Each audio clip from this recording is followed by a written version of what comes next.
Tuhan bersamamu. Inilah Injil suci menurut Santo Matius.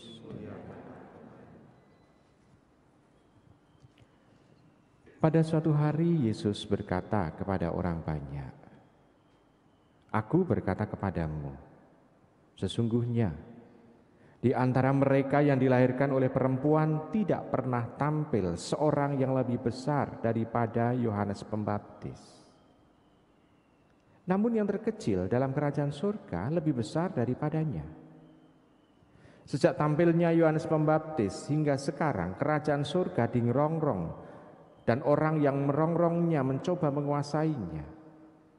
Sebab semua kitab para nabi dan kitab Taurat bernubuat hingga tampilnya Yohanes.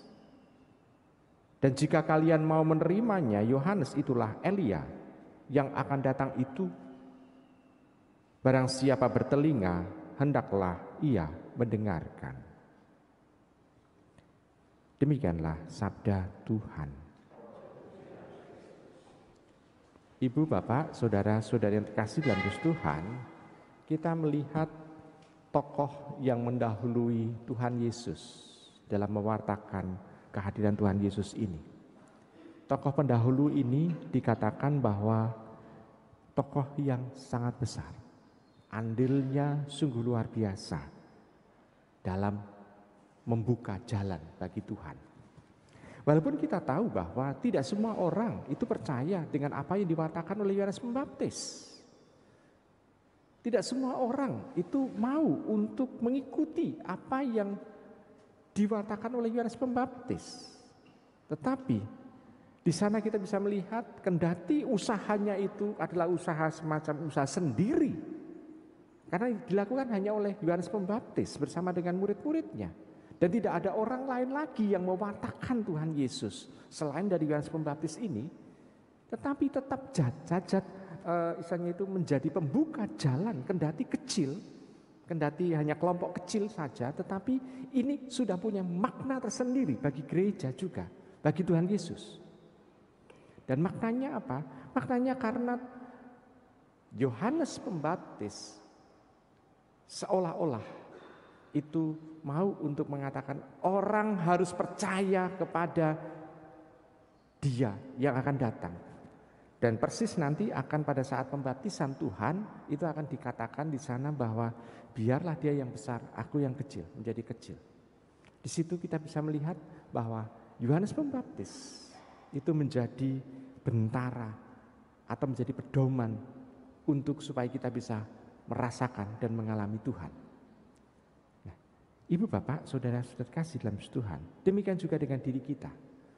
Ambil contoh misalnya, orang yang menjadi kategumen, sebelum dia percaya kepada Tuhan Yesus, pasti ada sesuatu hal yang membuat dia tersentuh. Entah peristiwanya apa, entah mungkin sabda apa, tetapi orang itu menjadi tertarik kepada Tuhan Yesus karena ada suatu peristiwa. Dan kita bisa melihat bahwa peristiwa itu seolah-olah seperti Yohanes Pembaptis itu yang menunjukkan jalan, sehingga dalam pencarian itu ujung-ujungnya adalah ketemu dengan Tuhan Yesus. Seolah-olah Yohanes Pembaptis menjadi senternya. Orang bisa menemukan, bisa merasakan dan bisa mengalami bahwa Tuhan itu ada dalam diri sosok Tuhan Yesus.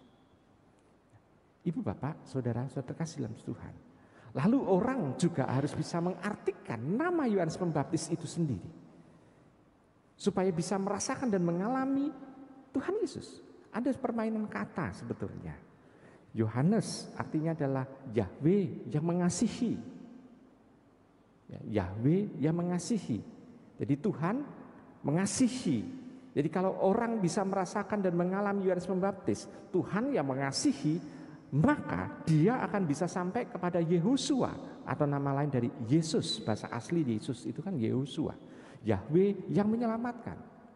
Jadi kita bisa melihat kalau orang itu bisa merasakan Allah yang mengasihi, orang itu akan mengalami Allah yang menyelamatkan. Ada sesuatu hal bahwa Yohanes Pembaptis ini mau mencoba untuk melihat Tuhan yang mengasihi, bahwa Tuhan yang berbuat baik terhadap kita, dan orang itu setia untuk mendengarkan dan melakukannya, maka orang bisa sampai kepada Yesus, Yahweh yang menyelamatkan. Dengan seperti itu, maka kita bisa melihat orang dituntut untuk mendengarkan. Orang dituntut untuk mencoba mencari dan terus mencari, tidak hanya istilahnya membiarkan apa yang diomongkan oleh seseorang mengenai tokoh yang mau kita tunggu, tetapi betul-betul dia mendengarkan, sekaligus dia mencoba untuk mencari, dan sekaligus juga bisa mengalami dan merasakannya, sehingga kehadiran Tuhan bukan hanya di awang-awang, tetapi benar-benar adalah dalam kehidupan yang nyata. Dan kalau orang bisa merasakan dan mengalami kehadiran Tuhan nantinya dalam kehidupannya, maka orang itu akan bisa juga membawa Tuhan Yesus dalam kehidupannya, dan nantinya orang itu akan bisa mewartakannya juga kepada orang lain. Dengan dia bisa mewartakannya kepada orang lain, sehingga orang lain juga nantinya bisa untuk menjadi pengikut Tuhan juga. Maka selain kita mendengarkan Yohanes Pembaptis, nantinya kita juga diutus oleh Tuhan untuk menjadi Yohanes Pembaptis juga, menjadi pembuka jalan bagi orang lain, supaya orang lain itu juga percaya kepada Tuhan. Ibu, bapak, saudara-saudara terkasih dalam Tuhan, semoga dalam saat kita merenungkan Yohanes Pembaptis ini, kita sekaligus bisa merasakan bahwa memang Tuhan tidak pernah meninggalkan diri kita. Selamat merenungkan.